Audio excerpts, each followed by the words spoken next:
Shalom, Bapak Ibu Saudara terkasih dalam Tuhan Yesus Kristus. Saya ucapkan selamat pagi. Kembali berjumpa dengan saya di dalam sesi ibadah doa pagi secara online. Puji nama Tuhan, tetap dalam tema penuaian jiwa-jiwa di bulan Maret ini. Ya, pagi hari ini kita akan sama-sama belajar kebenaran firman Tuhan. Mengapa kita harus memberitakan Injil? Apa alasannya kok kita harus memberitakan Injil? Ya, paling tidak ada 2 poin yang bisa kita pelajari pada pagi hari ini untuk kita bisa harus memberitakan Injil. Ya, poin pertama, alasan kita harus memberitakan Injil sebab ada jaminan keselamatan bagi setiap orang yang menerima Yesus Kristus sebagai Tuhan dan Juru Selamat. Ya, jaminan keselamatan yaitu hidup kekal dalam kerajaan surga sampai selama-lamanya. Ini bukan satu hal yang tidak pasti, tetapi merupakan sebuah kepastian. Ya, oleh sebab itu kita kan sama-sama buka kepada firman Tuhan di dalam Yohanes pasal 10 ayat 27 sampai dengan ayat yang ke-28. Yohanes pasal 10 ayat 27 sampai dengan ayat yang ke-28. Akan saya bacakan bagi Bapak Ibu Saudara. Domba-dombaku mendengarkan suaraku, dan aku mengenal mereka, dan mereka mengikut aku. Dan aku memberikan hidup yang kekal kepada mereka, dan mereka pasti tidak akan binasa sampai selama-lamanya, dan seorang pun tidak akan merebut mereka dari tanganku. Ya, jelas janji firman Tuhan adalah sebuah jaminan keselamatan. Keselamatan bukan lagi mudah-mudahan, bukan lagi semoga saya masuk surga, tetapi keselamatan hidup kekal surga adalah sebuah kepastian bagi orang-orang yang percaya kepada Tuhan Yesus. Bahkan Tuhan Yesus katakan ya dalam Yohanes pasal 10 ayat 7 dan 28, domba-dombaku mendengarkan suaraku, dan aku mengenal mereka, dan mereka mengikut aku. Ayat 28, dan aku memberikan hidup yang kekal kepada mereka, dan mereka pasti tidak akan binasa sampai selama-lamanya, dan seorang pun tidak akan merebut mereka dari tanganku.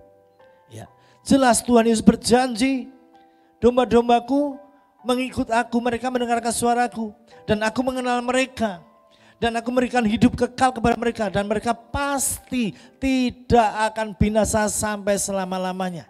Ya, kenapa? Sebab kita ini ada dalam genggaman tangan Tuhan. Lebih lagi Tuhan Yesus katakan Bapa dan aku adalah satu. Dan kita juga ada dalam genggaman tangan Bapa di surga. Siapa yang sanggup melawan Allah Bapa di surga? Allah pencipta langit dan bumi, Tuhan kita Yesus Kristus. Ya, tidak ada seorang pun yang sanggup merebut kita dari tangannya Tuhan Yesus, tangan Bapa di surga. Ya, oleh sebab itu keselamatan sebuah kepastian bagi orang-orang yang menerima Yesus Kristus sebagai Tuhan dan Juru Selamat. Sungguh-sungguh percaya. Coba kita lihat lagi ayat berikutnya tentang jaminan keselamatan bagi setiap orang-orang percaya. Ya, dengan judul perikop ya, pengetahuan akan hidup yang kekal dalam 1 Yohanes pasal 5 ayat yang ke-13. 1 Yohanes pasal 5 ayat yang ke-13. Demikian bunyi firman Tuhan. Semuanya itu kutuliskan kepada kamu supaya kamu yang percaya kepada nama Anak Allah tahu bahwa kamu memiliki hidup yang kekal. Saudara perhatikan ayat ini baik-baik.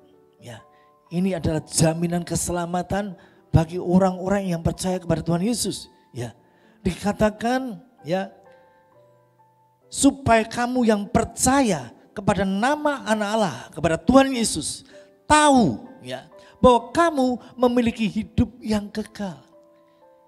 Inilah alasan mengapa kita harus memberitakan Injil. Ada jaminan keselamatan bagi orang-orang yang percaya kepada Tuhan Yesus. Ya, kita bisa diselamatkan, kita bisa mendapatkan hidup kekal, kita bisa masuk surga. Bukan karena kita tidak berbuat dosa. Ya, kita diselamatkan semuanya semata-mata karena kasih karunia Tuhan. Kita diselamatkan semata-mata karena apa yang Tuhan Yesus lakukan di atas kayu salib 2000 tahun yang lampau. Dia telah menyelesaikan karya keselamatan. Oleh darah Yesus kita mendapatkan penebusan dosa. Oleh karena darah Yesus kita mendapatkan pengampunan dosa. Dan dosa kita betul-betul dihapuskan 100%. Sehingga keselamatan itu menjadi hak kita, orang-orang percaya. Bahkan firman Tuhan katakan dalam 1 Yohanes pasal 5 ayat 13 bahwa kamu tahu kamu memiliki hidup yang kekal. Jelas bahwa keselamatan yang kita terima ini semata-mata karena grace, anugerah, pemberian Tuhan, bukan karena perbuatan baik kita, bukan karena kita sering melakukan perintah-perintah Tuhan, bukan karena kita setiap hari berdoa membaca Alkitab, bukan itu. Itu harus kita lakukan, tetapi bukan itu yang membawa kita untuk kita bisa masuk dalam kerajaan surga. Tetapi itu adalah kasih karunia, dan itu Tuhan yang berjanji, dan itu sebuah jaminan kepastian bagi setiap orang-orang percaya kepada Tuhan Yesus. Amin. Ya. Alasan yang kedua, mengapa kita harus memberitakan Injil? Ya, alasan yang kedua, kenapa kita harus memberitakan Injil. Ya. Poin kedua yang bisa kita pelajari pada pagi hari ini adalah Tuhan Yesus adalah satu-satunya jalan keselamatan. Ada banyak jalan menuju ke rumah, tetapi hanya ada satu jalan menuju ke surga. Mari kita akan buka dalam Injil Yohanes pasal 14 ayat yang ke-6. Injil Yohanes pasal 14 ayat yang ke-6. Demikian bunyi firman Tuhan. Kata Yesus kepadanya, akulah jalan dan kebenaran dan hidup. Tidak ada seorang pun yang datang kepada Bapa kalau tidak melalui aku. Ya. Di sini kita bisa melihat alasan mengapa kita harus memberitakan Injil, Bapak Ibu Saudara. Karena Yesus jalan satu-satunya keselamatan. Firman Tuhan katakan, I am the way, the truth, and the life. No one comes to the Father except through me, kata Tuhan Yesus. Ya. Ketika ada banyak nabi ditanya oleh para pengikutnya, Nabi kemana jalan menuju ke surga? Ya, maka para guru, para nabi itu menunjukkan satu jalan. Engkau harus melewati jalan kebenaran. Engkau harus melewati jalan kebaikan. Engkau harus melewati jalan ibadah. Maka engkau akan mencapai surga. Tetapi ketika Tuhan Yesus ditanya oleh murid-muridnya, mana jalan menuju ke surga? Tuhan Yesus tidak menunjukkan jalan. Tetapi dia menunjukkan dirinya sendiri. Akulah jalan, kebenaran, dan hidup. Tidak ada seorang pun datang kepada Bapa tanpa melalui aku. Itu janji Tuhan. Ya. Oleh sebab itu kita perlu memberitakan Injil. Sebab kita percaya bahwa Tuhan Yesus adalah satu-satunya jalan keselamatan. Ya. Ayat berikutnya yang meneguhkan lagi poin kedua ini. Kita akan buka dalam Kisah Para Rasul pasal 4 ayat yang ke-12.